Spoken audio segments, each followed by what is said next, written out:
Les choses de la vie, processus de résilience.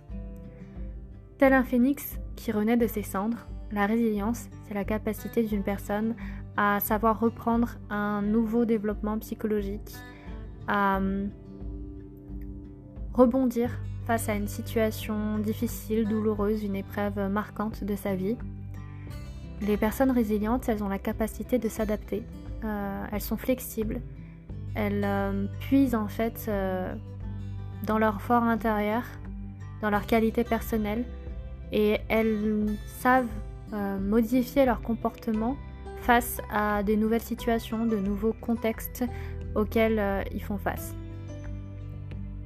On ne naît pas résilient, c'est un état, une qualité qui se développe au fil du temps, au fil des expériences, au fil des épreuves, notamment dans le cas de blessures profondes, de cicatrices de l'enfance. Ça peut être aussi au cours de sa vie, notamment la perte d'un enfant, la perte d'un proche, une maladie incurable ou une maladie chronique. Être résilient, c'est pas être invulnérable ou insensible. Au contraire, c'est réussir à traverser une souffrance intense et de se relever en ayant intégré tout un tas de paramètres, on va dire, et de réussir à le transformer en fait, toutes ces épreuves douloureuses en satisfaction, en richesse, en joie, même en épanouissement aussi personnel. C'est-à-dire que toutes les difficultés que la personne a pu relever, eh bien, ce n'est plus une cicatrice, mais on va dire qu'elle a réussi à vivre avec et à mieux comprendre, se comprendre et de compatir avec les autres. Elle est beaucoup plus empathique et c'est ce qu'on appelle des compétences acquises. Ce processus de résilience, en fait, il peut se décrire en plusieurs étapes. Comme quand je vous parlais du processus de deuil, en fait, il y a différentes étapes qui vont pouvoir vous mener à développer votre propre résilience. Et chacun de vous pourra expérimenter de manière différente ses propres épreuves traversées et réussir en fait à en faire des leviers, à apprendre sur vous et sur les autres. Faut savoir que au départ, quand vous devez, quand on va dire un malheur vous tombe dessus, vous êtes d'abord révolté. Vous allez vous poser des questions. Pourquoi moi? Pourquoi lui? Pourquoi elle? Vous allez être un peu dans l'incompréhension. Et le fait que vous allez être en recherche en fait de réussir à comprendre pourquoi les événements ils sont apparus. Et en fait, vous allez vraiment être tiraillé dans tous les sens sur le pourquoi du comment. Vous allez oublier tout le reste et vous allez être focus là-dessus. Ensuite, vous allez traverser une phase de déni. Soit vous allez en fait vouloir avoir une image positive d'une personne forte face à votre entourage, à être un roc et à dire que tout va bien, que vous n'avez pas besoin de la pitié ou de l'aide des autres, que vous n'éprouvez pas d'émotions négatives ou difficiles ou tristes et voulez en fait garder une image intègre et dire que tout va bien. Ou au contraire, l'effet inverse, vous lamentez sur votre sort ou sur le sort de quelqu'un. Au contraire, vous allez aller vers les autres, vouloir absolument sortir et en parler énormément autour de vous mais pas forcément de la situation en elle-même, mais plus de vivre intensément quelque chose, et vous allez être dans l'excès en fait, et ça peut être négatif en fait, parce que vous n'allez pas être forcément conscient de tout ce que vous faites, et ce déni-là, il faut réussir à vous en rendre compte que vous êtes dans cette phase pour ensuite aller de l'avant, et c'est ce qu'on appelle ensuite la phase de défi, où en fait vous allez vouloir vous servir de cette épreuve douloureuse pour vous surpasser, et en fait ce sera la phrase non mais je vais prouver à tout le monde que je vais m'en sortir, que je vais y arriver, et ça va mobiliser toutes vos capacités intérieures, toutes vos compétences, vous allez vouloir transformer toutes ces difficultés en victoire, pour en sortir plus résilient, et c'est pas vraiment le fait de faire avec quelque chose ou avec quelqu'un, c'est plutôt de dire je vais faire de cet événement difficile quelque chose de positif, quelque chose qui va servir aussi aux autres. Et finalement, toutes ces choses-là qui vont vous permettre en fait de faire ressortir vos capacités de résilience et accroître votre force intérieure. Vous allez en fait vous améliorer, devenir meilleur.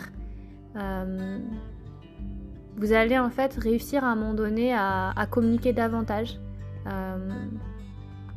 Ça va être le premier chemin vers une guérison, par exemple, de votre moi intérieur.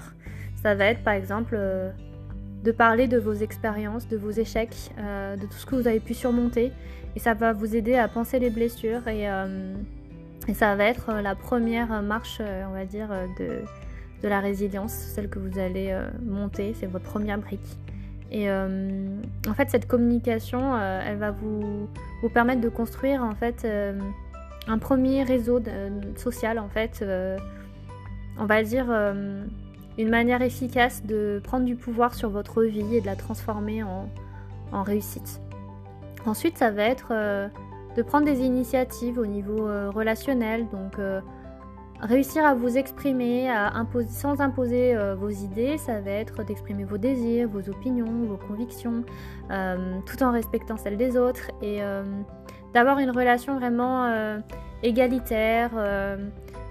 Il y a une notion d'équité en fait dans les conversations que vous allez avoir les autres. Vous allez être plus dans l'écoute. Ça va être vraiment un dialogue sain, avec très respectueux et lié en fait à la capacité d'affirmation de soi, et en fait d'écoute, de respect des points de vue on va dire mutuels. Ça va être aussi de ne pas tomber en fait dans la culpabilité et de se dire j'ai peut-être fait des mauvais choix dans le passé. Non, le plus important, c'est de vous dire j'ai fait table rase de ce qui s'est passé avant, je me nourris de ces échecs ou de ces expériences douloureuses pour en fait avancer dans le présent et dans le futur. Ça va être vous délester de ce poids qui vous empêche d'avancer et de reprendre le pouvoir sur votre vie. Ça va être de vous focaliser sur ce positif-là, et ça va vous donner l'énergie nécessaire pour avancer et persévérer. Donc la résilience, c'est aussi réussir à gérer votre stress, à lâcher prise. L'anxiété, c'est quelque chose qui est tout à fait courant, et c'est normal de le ressentir à plusieurs moments, mais on va dire que les situations qui sont anxiogènes, angoissantes, en fait, elles sont là aussi pour vous aider à développer vos propres stratégies pour y remédier. Et en fait, la capacité de résilience, ça va être justement sur cette gestion du stress. En fait, à vous dire, cette situation-là, je ne suis pas maître de ces événements, donc il ne faut pas que je m'y attarde trop. Je ne suis pas responsable de telle ou telle chose, donc il faut que je lâche prise. C'est pas de la résignation, c'est plus vraiment de prendre en compte en fait ce recul que vous devez avoir sur les événements.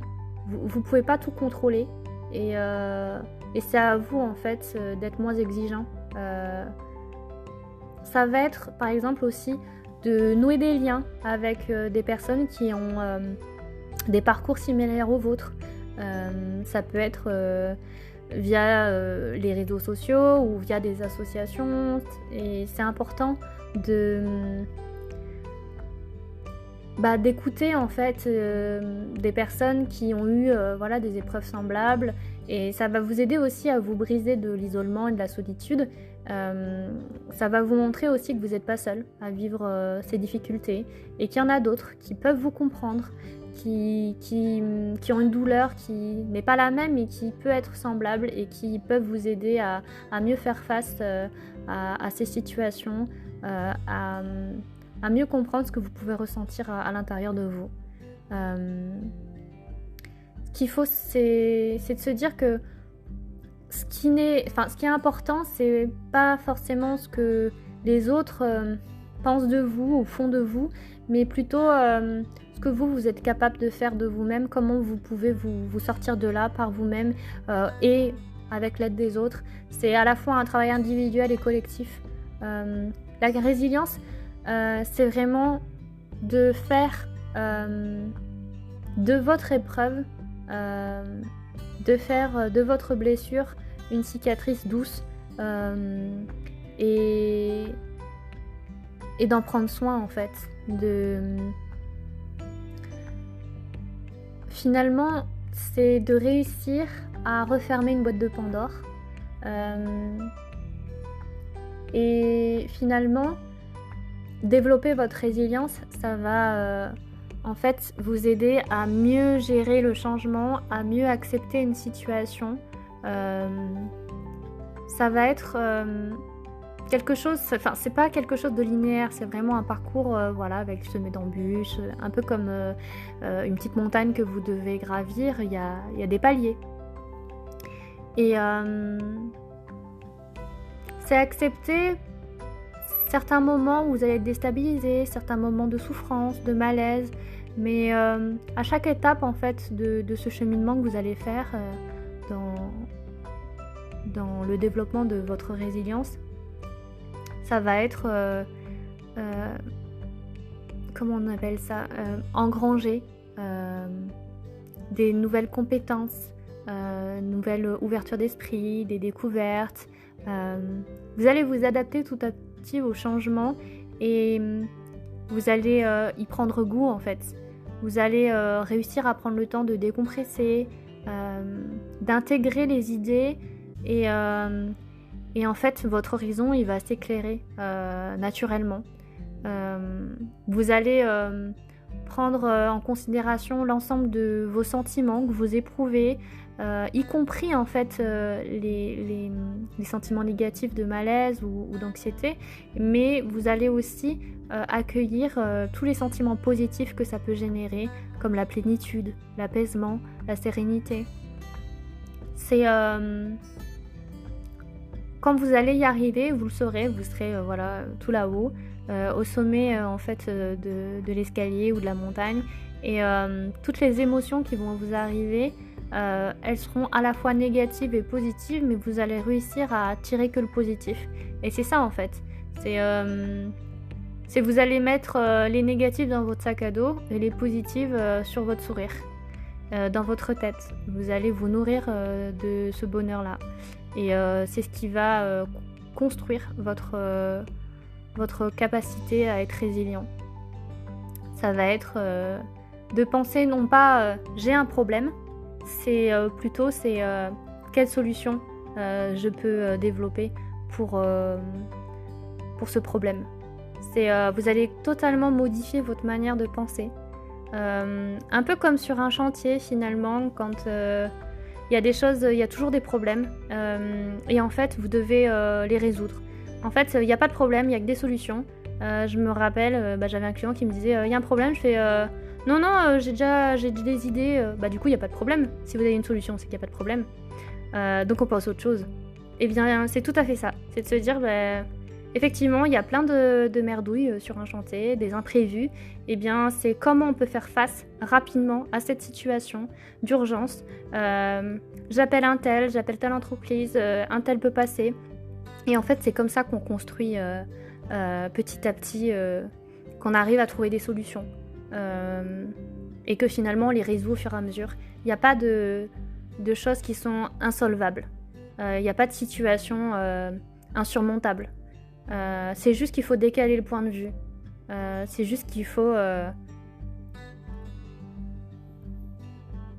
C'est juste qu'il faut prendre en vous toutes les ressources que vous avez à disposition, faire appel à des compétences pour trouver voilà, des idées, pour avoir des nouvelles pensées qui sont positives. En fait, vous allez chasser, par exemple, toutes les pensées qui peuvent être, par exemple, c'est injuste, je mérite pas ça, je suis perdue, qu'est-ce que je vais faire, oh là là, je vais pas y arriver, qu'est-ce que j'aurais pu faire. En fait, toutes ces pensées-là, c'est de la frustration, de la déception, de la culpabilité, de l'anxiété, de l'hostilité, de la tristesse, du dépassement. Et en fait, vous allez, grâce à ce processus de résilience, d'introspection aussi par rapport à vous-même, c'est de passer à un autre niveau de pensée qui vont être par exemple je suis à une nouvelle étape de ma vie, c'est une nouvelle aventure qui se présente, je vais passer plus de temps avec mes amis, je vais prendre plus de temps pour moi, cette relation était toxique et je m'oriente vers quelque chose de beaucoup plus sain, je sais ce que je ne veux plus, cette séparation elle était difficile, mais elle m'a rendue beaucoup plus forte et maintenant je vais aller mieux. Je veux faire des nouvelles rencontres, je vais changer de travail, je vais vraiment avoir que des pensées positives et ne pas ressasser le passé. Donc la résilience, c'est vraiment faire en sorte que une situation douloureuse ou difficile, il y a toujours une possibilité de changement et c'est vous qui pouvez l'impulser. C'est vous qui pouvez réviser vos pensées pour qu'elles soient positives, pour qu'elles soient différentes, pour qu'elles s'adaptent tout simplement à cette situation. Et c'est de toujours vous dire que vos pensées, elles sont en mouvement et vous pouvez les chasser, les attraper. Voilà, c'est ça l'adaptation en fait et le changement de comportement. C'est ça être résilient.